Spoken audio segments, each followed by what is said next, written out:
Tinggal di panti ini karena keluarga saya tidak mau. Jadi saya terpaksa tinggal di sini. Saya kan taruh di jalanan itu, katanya gini, kalau aku tidak ada yang ambil gimana, ya terserah. Loh, kalau emak jadi pengemis gimana, ya terserah. Jawabnya dia cuma begitu aja. Nah. Kok tega gitu ya, orang tua ditinggal di jalanan. Ya kalau ingat itu saya ya sakit hati. Nah, gede nih ya, gede iya.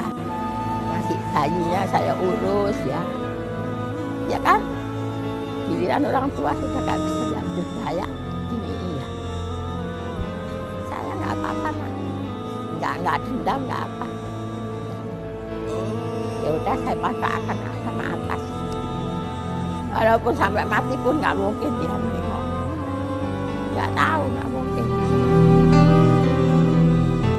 أماه لو كان عمرك بيدي لمددته ولكنه بيد ربي فهل يكفيك حبي؟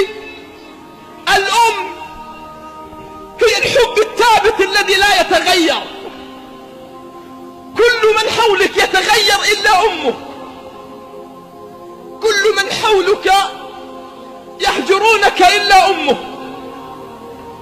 كل من حولك في المحنة يتركوك إلا أمك.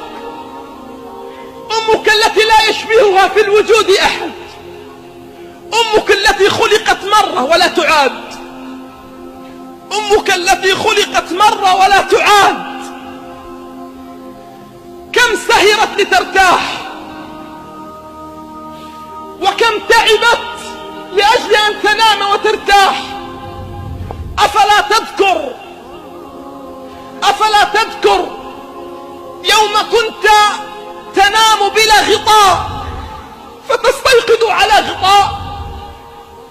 أولا تذكر يوم أن كنت تستيقظ في الصباح فتجد الطعام بجوارك؟ من كان يجهزه؟ أنسيت هذا كله؟ أنسيت هذا كله؟ أماه خذي من صحتي ولا تمرضي. خذي من راحتي ولا تتعبي.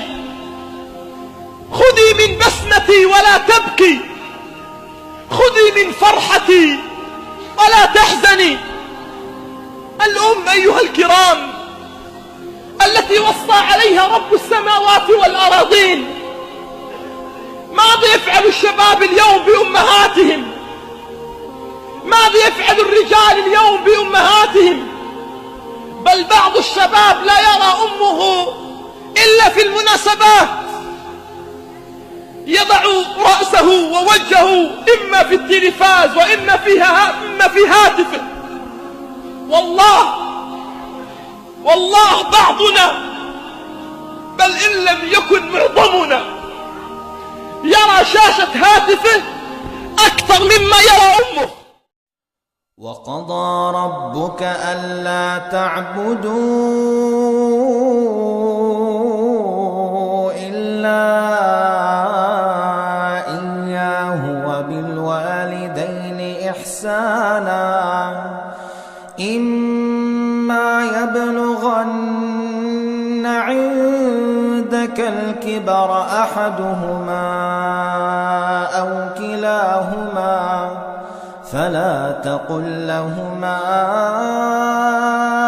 أف ولا تنهرهما وقل لهما قولا كريما.